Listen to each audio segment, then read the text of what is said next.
Encéphalogramme presque plat pour le CAC 40 aujourd'hui. L'indice français a tourné toute la journée autour de son point d'équilibre, un peu au ralenti pour finir à moins 0,14% vers les 5522 points avec moins de 2,6 milliards d'euros échangés. De leur côté, les indices américains font une pause. La fin de semaine dernière les avait vus finir sur les chapeaux de roue avec un Nasdaq qui a clôturé pour la première fois au-dessus des 7500 points. À 17h30, l'indice technologique cède aujourd'hui 0,6% vers les 7460 points pour un Dow Jones lui aussi à moins 0,6% vers les 26 460 points.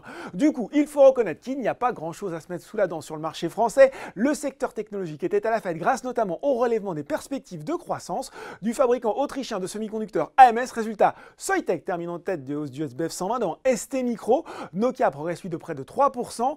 Bien orienté aussi Alten qui en a profité pour toucher un nouveau plus haut historique à 84,50 € en séance. En 2017, la croissance organique des ventes est ressortie à 7,9%, soit un chiffre supérieur à celui que le groupe de conseil en innovation s'était fixé à 7%. Dans la foulée, bon nombre d'analystes ont relevé leurs objectifs de cours à l'image de Berenberg, Bryan Garnier ou encore Kepler-Chevreux, alors que les perspectives 2018 restent au beau fixe. Le titre gagne déjà 18% depuis le début de l'année. Bonne séance aussi pour les financières CNP Assurance, Amundi et Score. À noter enfin la progression de 19,6% de la penny stock Claranova. Côté baisse, malgré l'annonce d'un accord avec le groupe chinois CHI pour Cosco Shipping Heavy Industry, GTT et Lanterne Rouge du SBF 120, des prises de bénéfices logiques. Le titre signe la deuxième plus forte progression de l'indice SBF 120 sur les 3 derniers mois, plus 29%. Autre parapétrolière mal orientée, Technip FMC.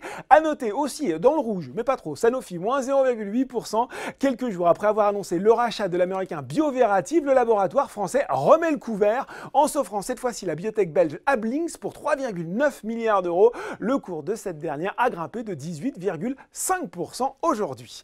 Voilà, c'est tout pour ce soir. N'oubliez pas, le reste de l'actu éco et finance est sur Boursorama.